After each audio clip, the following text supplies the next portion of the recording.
Family, before the video starts, I want to tell you this. Some people subscribe to this channel because they want the insights, right? They want to see how many epiphanies I can pull out of music. And if that's you, please continue to watch me cook. But there are others of you who have a vague intuition that you would like the capacity to generate these kinds of insights yourself.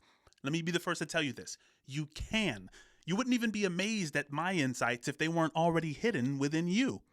I'll tell you what, I'm opening a few slots this week and next week to have one-on-one conversations with you about how to find the relevant insights in music. Then you can do things like start your own insight channel. I'll help you with that. Or take the perspective of multiple interpreters of a song, or appreciate genres that you never thought you could.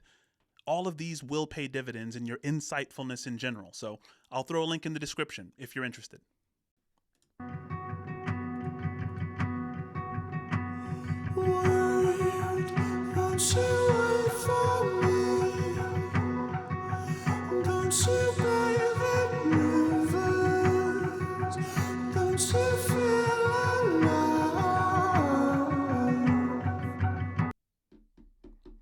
That the gorgeousness of Vessel's voice and his vocal tone of course is immediately striking, but what's interesting is that the lyrics kind of match that high falsetto.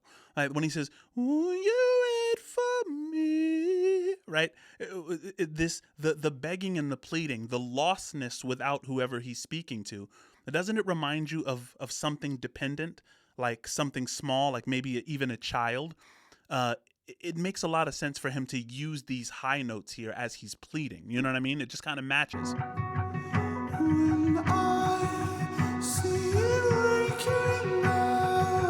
No, bro. I'm sorry. I have to, pardon me, I have to get the whole spoonful here.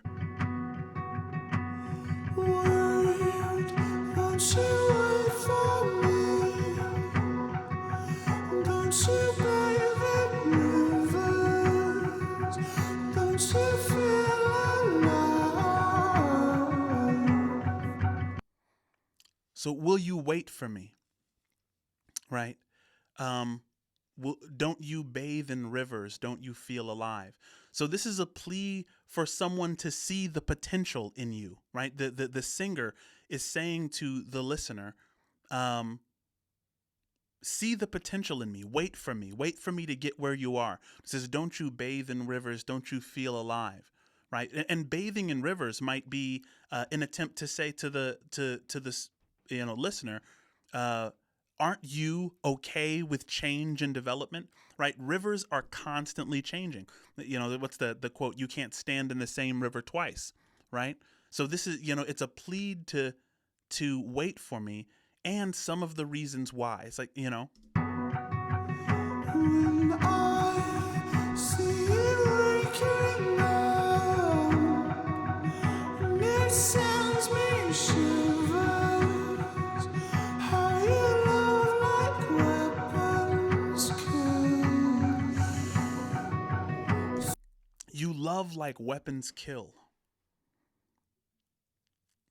What does that mean? When weapons kill, a weapon that kills is intentional, right? Weapons are intended to harm. And then a weapon that kills has struck something vulnerable, right? If it does actually kill.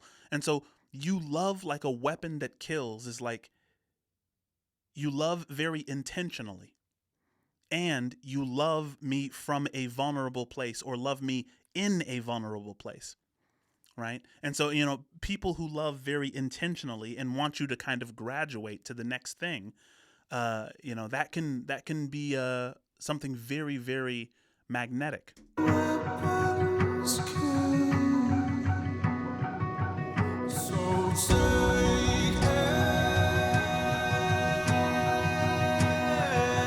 Such a good sound.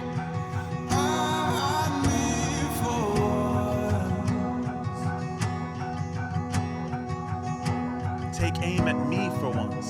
Just take aim.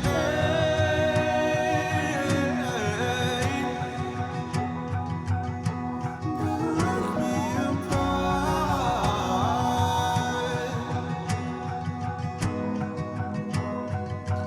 after saying this about the listener, that this is what you are and this is what I am in your presence, right? I'm putty to be molded. I'm something that needs to be waited for.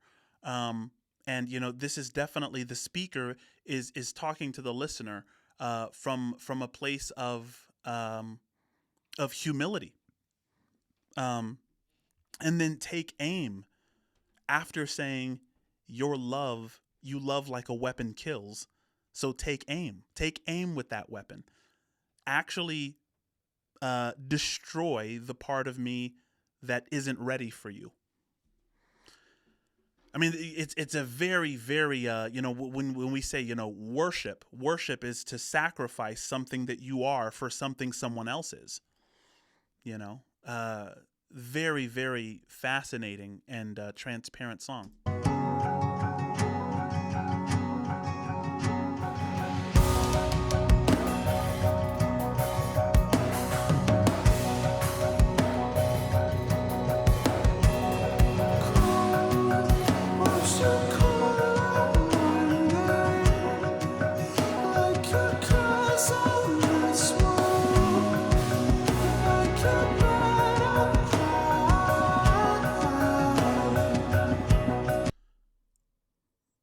Call out my name.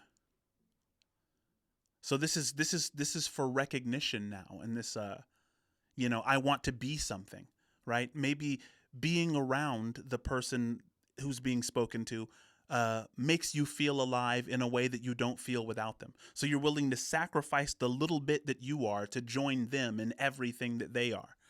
Perhaps there's lost identity here. We'll go back a couple bars, let them cook. Please cook. I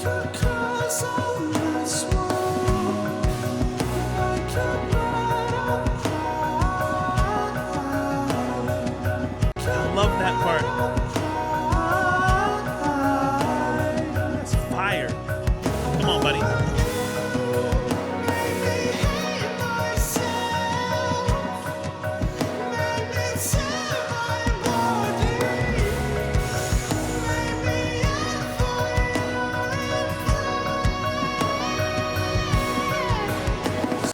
That's scary, because the first verse made it sound like, look, you inspire me to aspire, right? Wait for me as you go on this big grand journey of yours. That's what the first verse sounded like. Take me with you into this great future of yours. But then the second verse becomes obsessive, like, I'm nothing without you. I'm lost without you. I'm going to tear myself apart the more distant I get from you. Right? So by doing the former thing, you've kind of put yourself in the position of the second verse. That's crazy.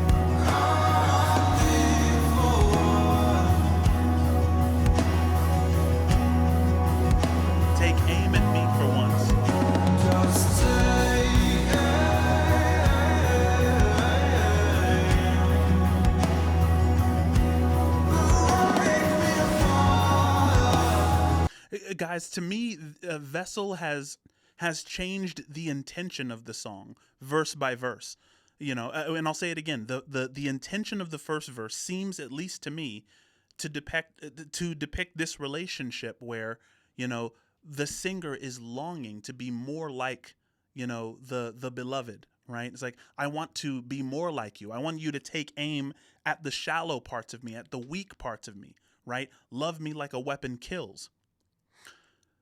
But then the second verse seems a lot more toxically attached, toxically magnetized, and far too self-sacrificing and self-diminishing. Let me know what you think in the comments.